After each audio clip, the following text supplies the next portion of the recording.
මේ ඔයාලට පේන්නේ මේ ඉල්ලන් වල තියෙන ගල් වර්ග ටික. දැන් මේ සමහරව මගෙන් අහලා තිබ්බ ඉන්බොක්ස් එකට මෙන්න මේ වගේ ගල් දාලා තිබ්බ මේ කට්ටියම. මේ තියෙන කහඳ ගලක්. සමහරව ඔයාලා තිබ්බා මේ වගේ මෙන්න මේ වගේ ගල් පෙන්නලා මේ මැණික්ද කියලා ගොඩක් කට්ටිය රැවටලා දාලා තිබ්බා. මේ තියෙන්නේ මේවා. එතකොට මේ වගේ ගල් කට්ටිය මට චෝච් ගහලා දාලා තිබ්බා මේව මැණික්ද කියලා අහලා. මෙන්න මේ තියෙන පදියම් මේව මැණික් නෙවෙයි. මේවා මේ ඔය ඉල්ලන් වල තියෙන ඉල්ලන් ගල් එක්ක තියෙන වර්ග මේක කට්ටයක් කළු කට්ටයක්. මේකත් ඇවිල්ලා ඔකත් මේ ඔය දියතරිප්පු වගේ ගලක්. ඔක සමහර ඔක්කොම රැවටලා තිබ්බා මේ වගේ ගල් වලට මේ මැණික් කියලා ගොඩාක් කට්ටිය ඉන්බොක්ස් එකට දාලා තිබ්බා මේව මැණික්ද කියලා. මේව මැණික් නෙවෙයි මේව ඉල්ලන් එක්ක තියෙන ගල් වර්ග. මේ පේනවද?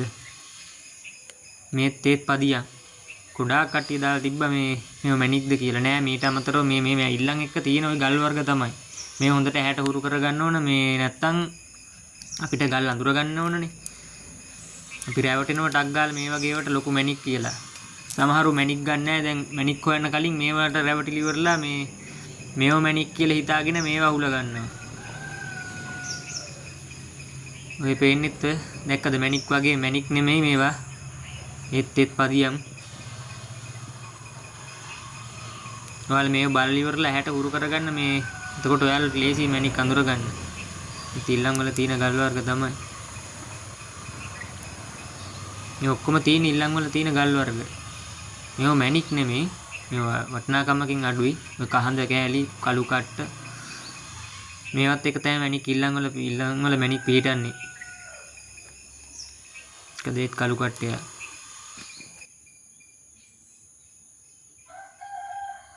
මැණික් වගේ මම සමහර ගොඩාක් කට්ටිය දාලා තිබ්බ මට මේ මැසේජ් මේව මැණික්ද කියලා අහලා. මේව මැණික් නෙමෙයි. මේව තමයි මේ ඉල්ලන් මැණික් තියෙන තැනක මේව අනිවාර්යයෙන්ම පිටන මැණික් පිටන තැනක අනිවාර්යයෙන්ම මේ වගේ ගල් තියෙනවා නම් අනිවාර්යයෙන්ම මැණික් ෂුවර්. මම මේ කියන්නේ මේව ඉතින් මේ ලොක්ක ගොඩාක්ම දන්න අයට නෙමෙයි. ඒගොල්ලෝ දන්නවනේ. මේ දන්නේම නැති අය සමහරු මැසේජ් දාලා තිබ්බ හින්දා තමයි මම මේක කරේ. මේව පෙන්නන්න ගොඩක් කට්ටිය ඉතින් දන්නේ නැහනේ. මේ රත්නපුරේ අවටින්න අය නම් සාමාන්‍යයෙන් දන්නවා මේ වගේ දේවල්. ඒ වුණාට රත්නපුරෙන් පිට ඉන්න අය මේව දන්නේ නැහැ. ඉල්ලනුත් තියෙනවා මේ පැතිවල හැමතැනම වගේ. ඒ වුණාට ඒගොල්ලන්ට අඳුර ගන්න බෑ මේවා මේ මැණික්ද මේවා ඉල්ලන් කැටද.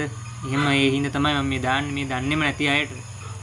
මේ ගොඩක් කට්ටිය එහෙමයි ඉතින් ඉන්නවනේ. රත්නපුරේ අය දන්න උනාට පිට පළාත්වල අය මේව දන්නේ නැහැ. දැක්කද මේ ගල එහෙම දැක්කොත් දන්නේ නැති කෙනෙක් අනිවාර්යයෙන්ම මැණික් කියලා රැවටෙන්න පුළුවන්. එහෙනම් බොහොම ස්තුතියි කට්ටියටම.